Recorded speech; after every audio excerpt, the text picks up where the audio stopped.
Hi, all. These are generally conversations between adults after the children have left the table. The language can be spicy and the subjects can get saucy. So if you're ready, this is the Southern Fork. Unscripted kitchen chats and also studio chats with some of the most interesting voices in the culinary South. I'm Stephanie Burt, a food and beverage writer who travels with her fork to write for a variety of publications, from magazines you might have on your coffee table to the website you love to visit for your favorite recipes. And I'm inviting you to come behind the scenes with me to get to know the people who make this Southern culinary landscape so special. I'm always hungry for the next bite, thirsty for that next sip, and ready for the next conversation. Let's dig in.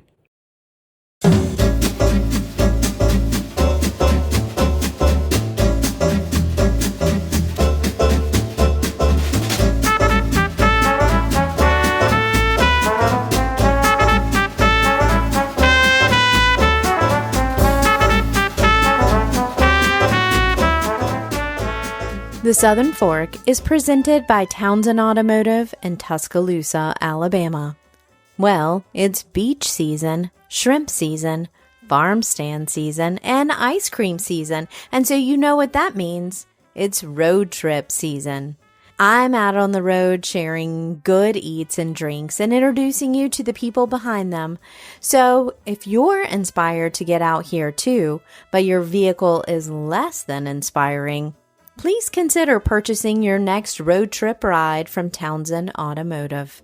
Celebrating 49 years serving West Alabama, this company has been extending its reach so that you don't even have to be in the Tuscaloosa area to purchase a car from them. Nationwide vehicle delivery service is available for Southern Fork listeners, and it's something that makes buying just the right new or certified pre-owned vehicle even easier.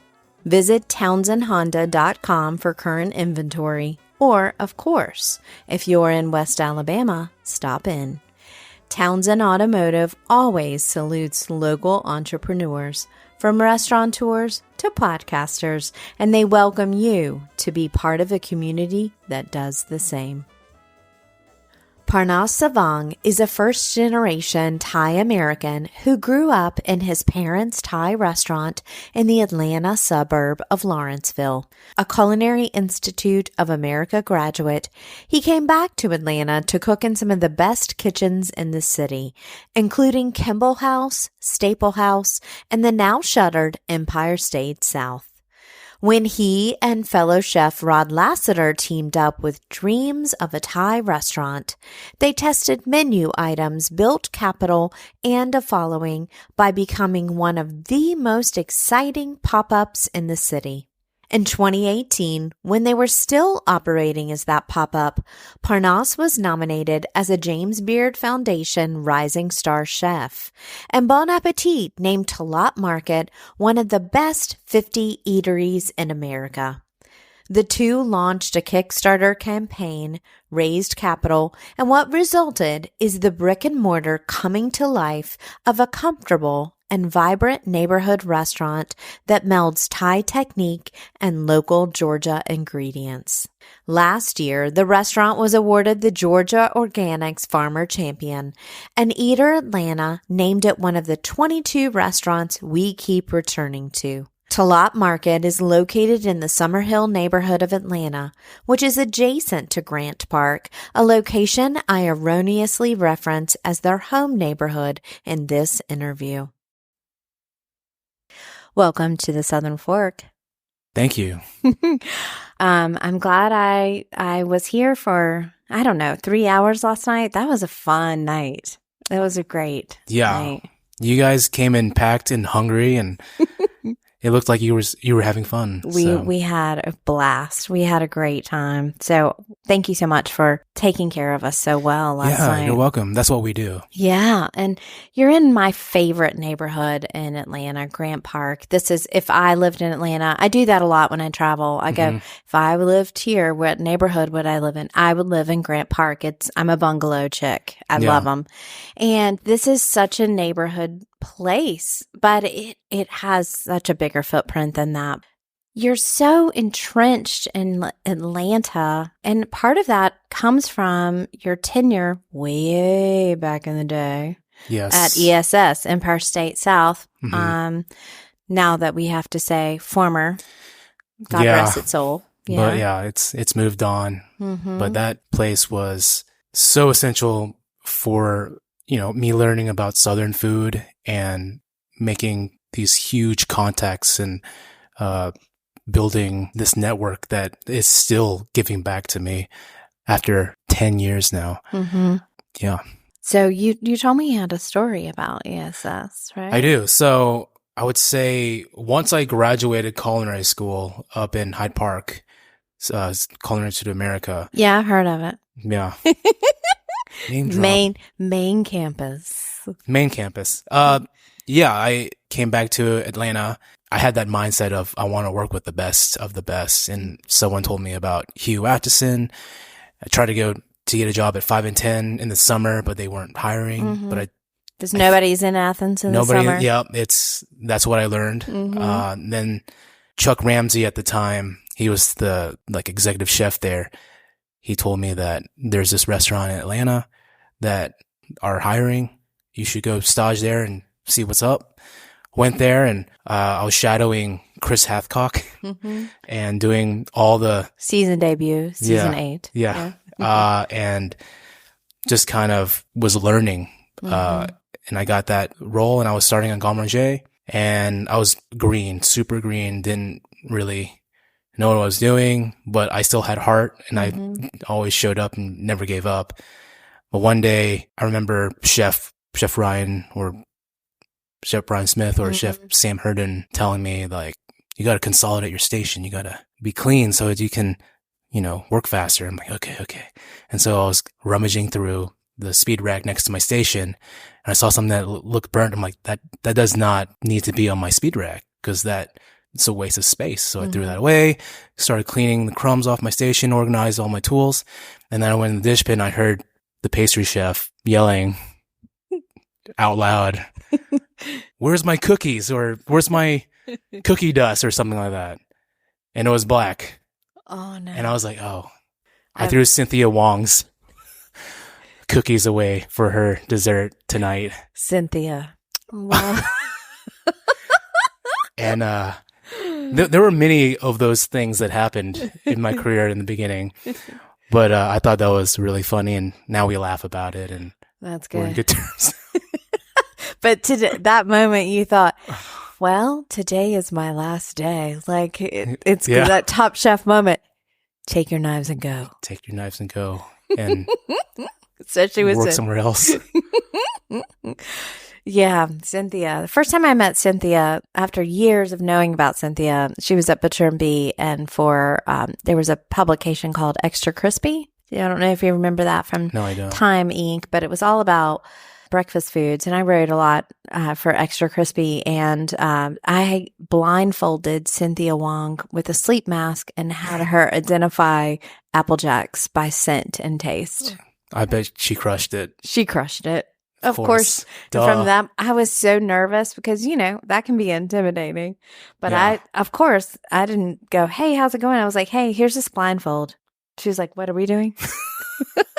I could see her say that. What is this? What is this? What is this? Yeah, exactly. But that's such an important part of the culinary journey is that interconnectedness between kitchens and also education and understanding, learning and stuff like that. But as somebody who wasn't cooking the food like ESS, you had to get to a place where you felt confident to speak your own culinary language, right? Right. Because Hyde Park is going to teach you French technique, traditional techniques, the brigade system, all those things that y'all are just learning about from the Bear, but we know about it. Yeah. Yeah. I was like, I'm being seen. I feel this. Yeah. I was like, I can't sleep now. I'm too wired. I need to cook some omelets. Yeah, no, I'm not good at the omelets. But so you had that French technique, and then you're in Ryan Smith's kitchen, and you're in Hugh's kitchen, and you're really cooking high level Southern food at the like the height of like that trend, 2015, 2017 cooking. Will you talk a little bit about how you gained the confidence to step out into your own culinary voice that very specifically Thai?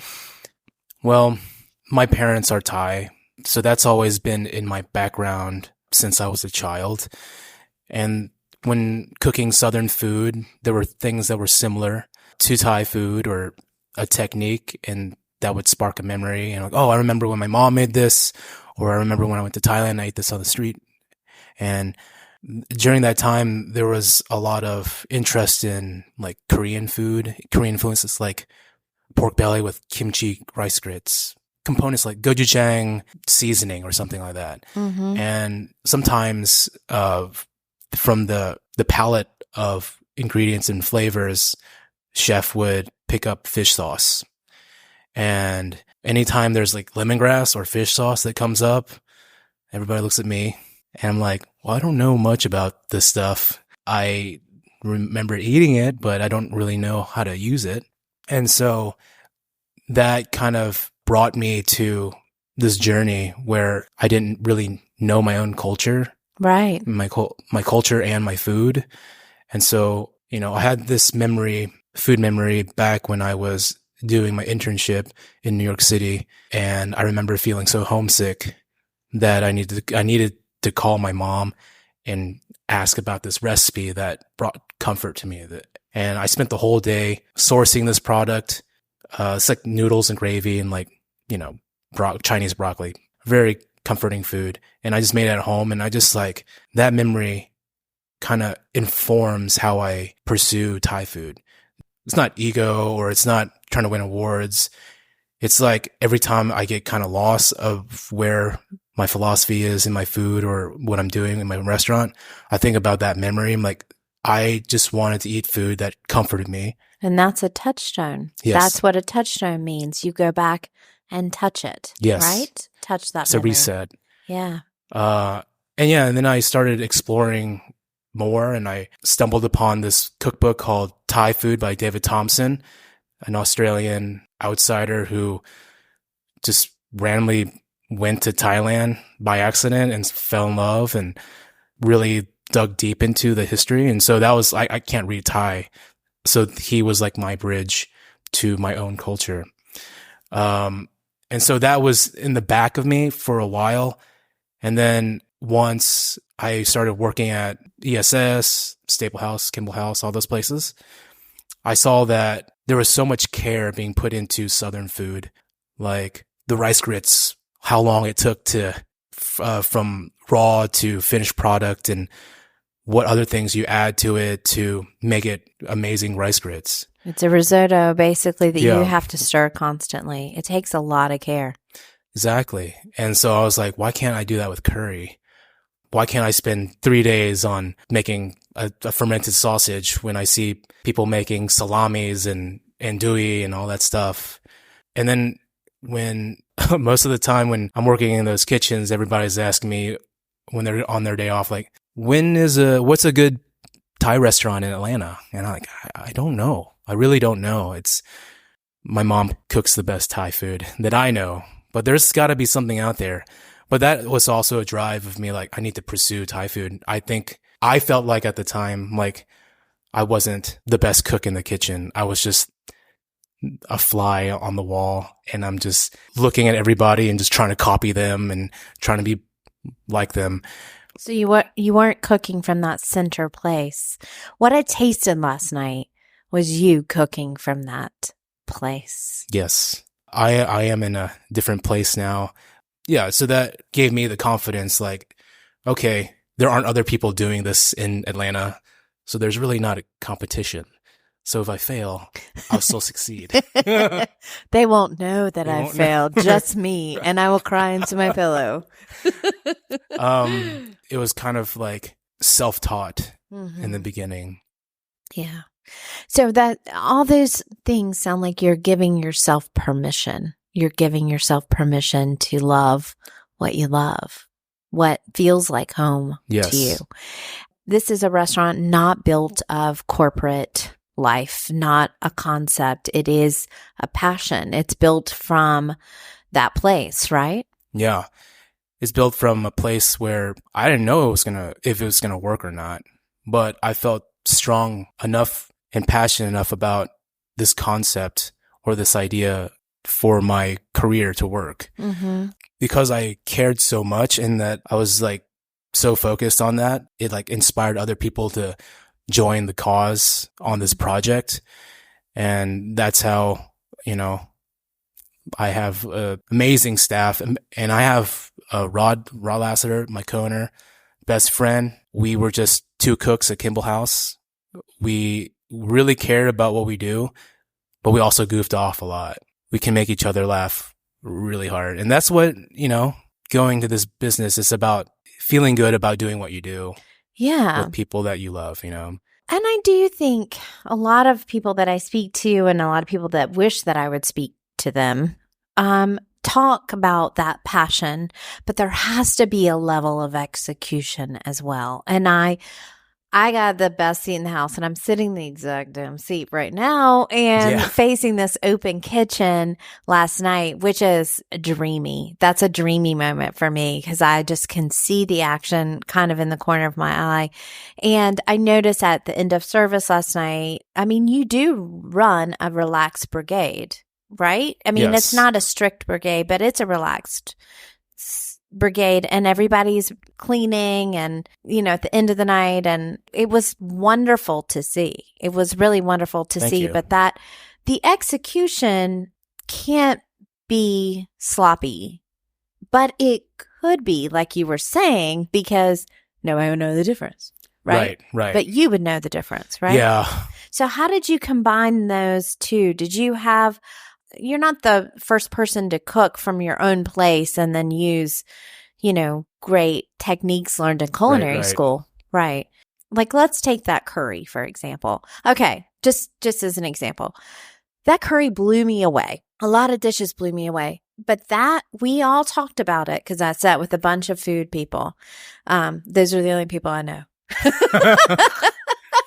I have no life. I'm like an Amatron, like in a food theme park, and I go, and then I do my thing, and then I go back down until there's a food person. Yeah. But no, I know artists, musicians, and food people. That's my life mainly. But we all sat around and really deconstructed it. It was very thin.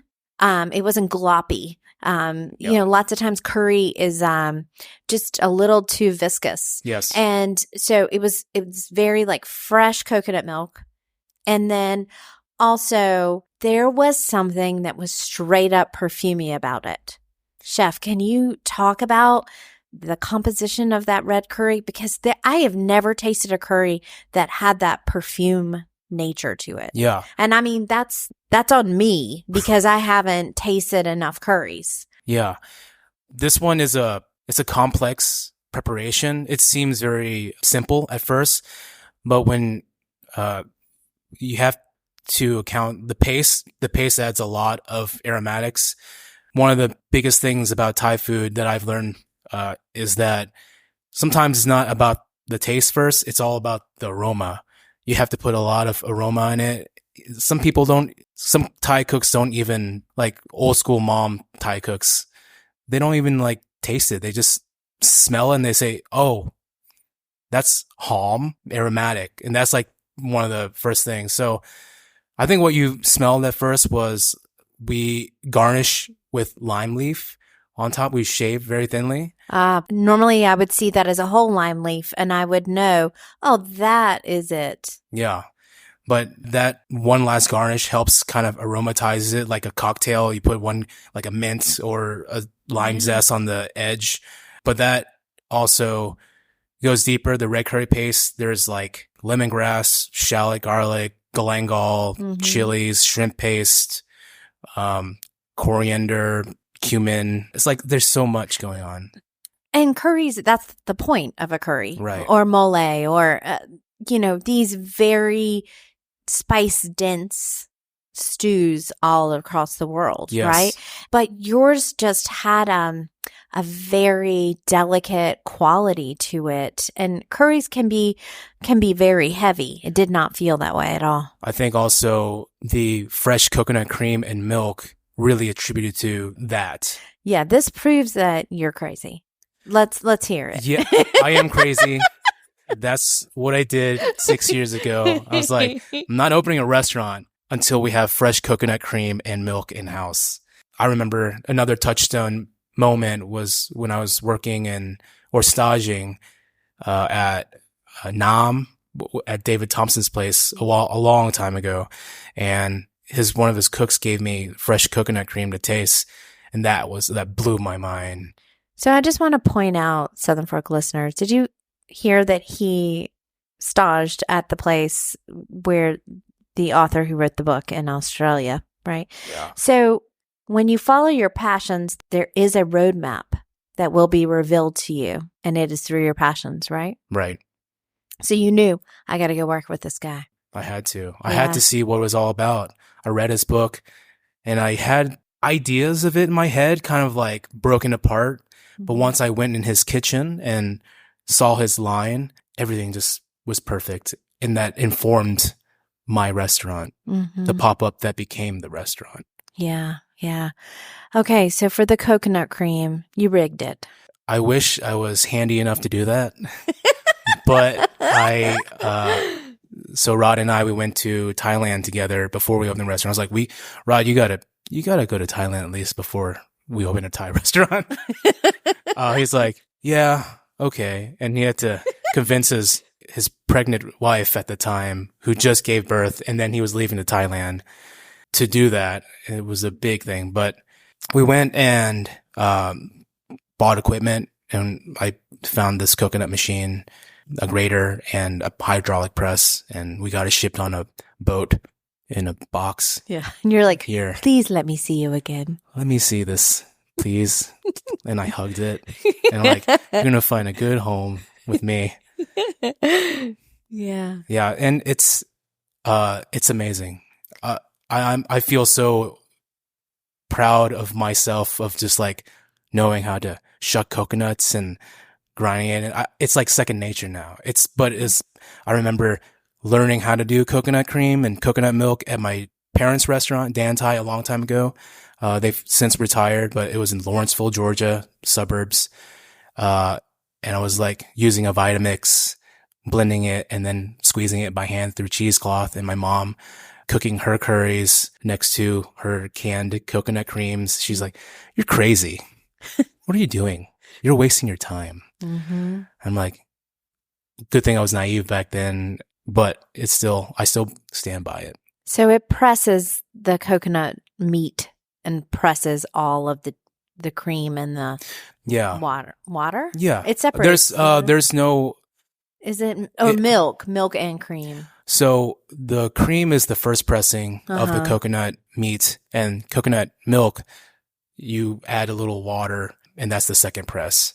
And usually it's more watered down, but there's like just a little bit of coconut cream on top. So when you mix it, it's lighter, but it's like, it still has a little bit of creaminess in there. This is like 2%.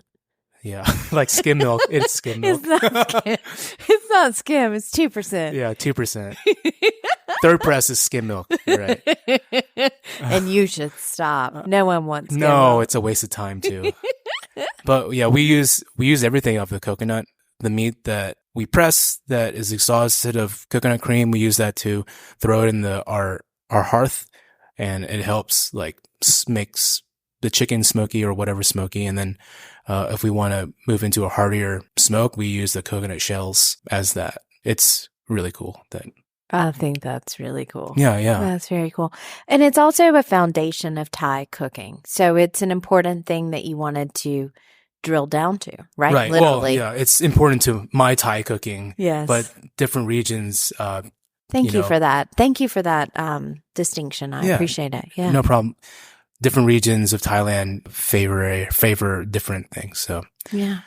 Well, it was pretty packed last night. it was. And now you've got this restaurant. You've went through the hard slog of pop-ups, building momentum, building a cult following, practicing your menu items. I think pop-ups are just amazing for all of that. Yeah. It's a great experience for the diners, all of that.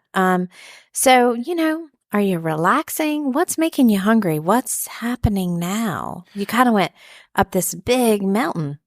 Right. Well, we've gone up this mountain and, there's lots of trials and tribulations, but I think we are really on the best trajectory we have been in a long time.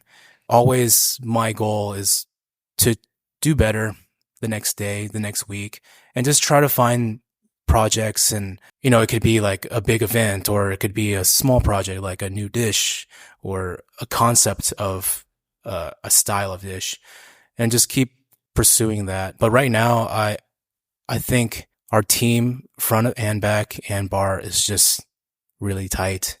And when a team is tight like this, I feel like we're about to grow to the next level in our restaurant, and it's exciting to see. And, I'm super excited about it. I'm also excited about fermenting meat right now. That's my thing. Okay. We'll talk off mic about that. That sounds like a whole other show. What is one aspect of this job, chef, that you have accepted for yourself and excelled at and studied in that really meshes like a puzzle piece with the natural born part of your personality? I think my willingness to fail and my curiosity, both in my work and in my life, has helped me a lot. It just gets me into situations where I'm like, I never thought I would be here, but I've learned so much. And I feel like it just makes life more fun, work and personal. Yeah. There's your soundbite. Failure makes life more fun. Yes, it does. What's one thing keeping you up at night? Quick fire. People. Managing people is hard. Yeah. Yeah, that's hard. Do you feel like you and Rod have different skill sets so Yes. that you can kind of divide some of that? Absolutely. He is more of the people person. I'm more of the direct, let's get this done kind of guy. And so we help balance each other. So you're more of the numbers business guy too, probably? I mean, theoretically, yes. I'm not the greatest with spreadsheets. I'm more of an artsy guy. Yeah. I just have enough experience to know how to make trash dishes. Not trash dishes. No, they're not trash. People keep telling me not to call it trash. It's like offcuts and all that stuff leftover. And I'm really good at just making something out of that. You make sustainable menus. There's your term. There you go. I'm really good at sustainable menus. You can have that. Thank you. You're Putting welcome. in my wallet right now. Great. So I'm so happy. I really have been wanting to eat here for years, actually, since the fall of 21. I remember exactly when. Wow. It was worth the wait last night. So I am thrilled to be able to welcome you into the Southern Fork family of guests, and with this final question, which is my magic picnic basket question. So with this basket, I can time travel. I can go back and ask anybody to make one more bite of something you would love. I can source for you. I can cook a little bit, although I always say I'm more in the pound cake and pimento cheese arena. And I would love to put some things in the basket that bring you life. They don't have to go together. I know that as food people, I don't like the word foodies, by the way. Can we kill that? But as food folks, or culinary minded people, we really change depending on the season, depending on what we're interested in. So what can I put in that basket for you today? Well, I was thinking about this morning, and a lot of the dishes that I would want to revisit are dishes that come from my family. So my uncle, he owns a food cart in Bangkok. He only serves khao ka mu, which is like a braised pork leg and five spice with like a pickled mustard relish and a hard boiled egg and some cilantro. And on the side, there's like pickled peppers and chilies and extra fish sauce and raw garlic. That with like the pork with the fatty pork and the skin just kind of falling apart and eating it with the rice. So good. And then, when I go to Thailand, every time I go to Thailand, the first place I go to eat, I always go to Yawalat, which is Chinatown. And I get this soup called kway chap. It's like a white peppery pork broth with rolled noodles. So good. I would love that. Anything with rice is good. Yeah, rice is good. Mm-hmm, mm-hmm. All right. Do we have any beverages? What's your beverage of choice in there? C. Coca-Cola. Okay, let's do it. I like young coconut water. You have a really amazing bar program here. Thank you. Yeah, and the wine list. And I mean, I had a Som at the table, and she helped us choose the wine. So, and she was like, "Oh, this is really, really good." And so I'd love to just slip in beyond the young coconut water and the Coca-Cola, if I can, your wine collaboration. Yes. Can we put that in there too? Absolutely. With Can Samoy, it's a collaboration between Elemental Spirits, us, and them.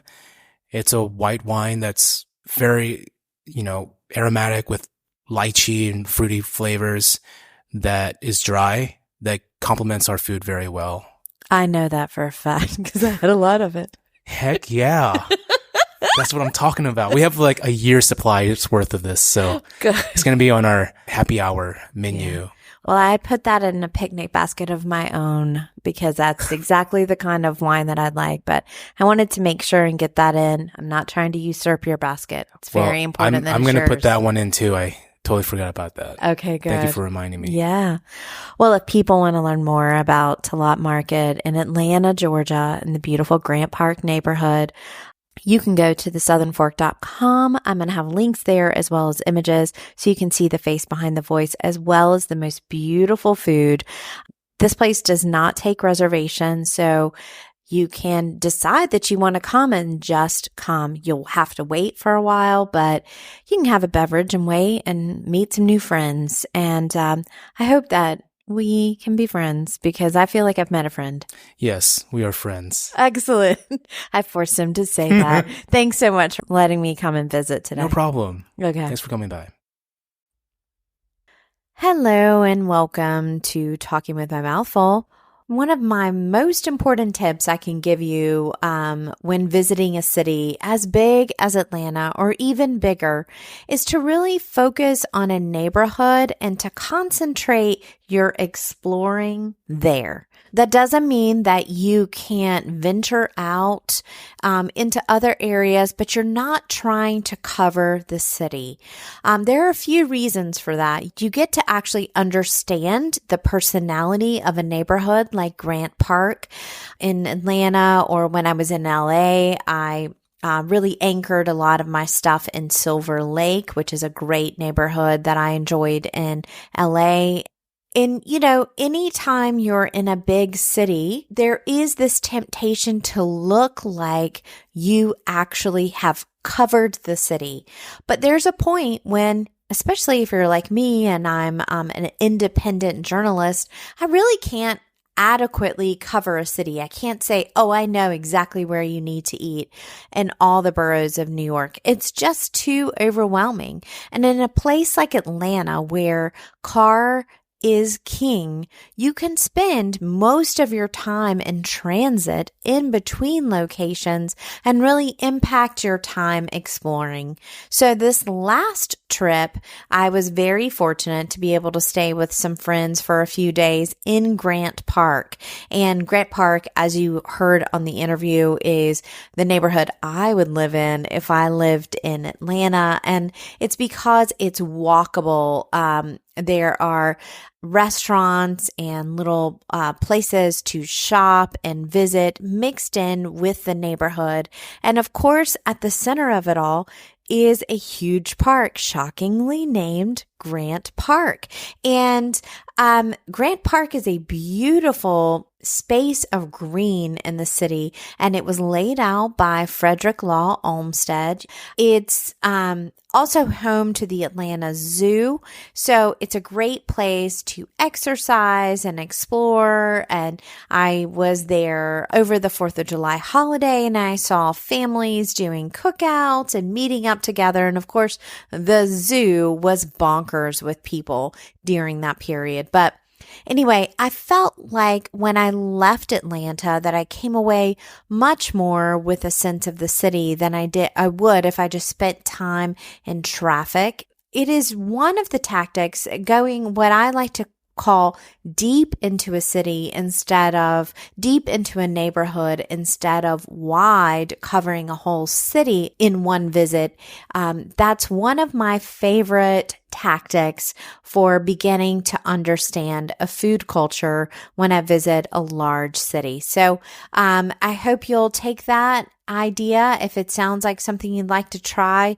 It could be a lot more fun, and it also can be a little more relaxing because you might be more on foot than you're in your car. So thanks so much for listening, and I look forward to being here again with you next week. Although after editing this interview with Parnass, I am very, very hungry for some of his amazing cooking.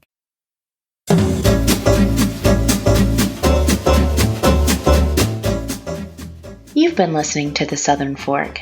I can't wait to bring you more culinary conversations, but in the meantime, I have one question. Are you gonna eat all that?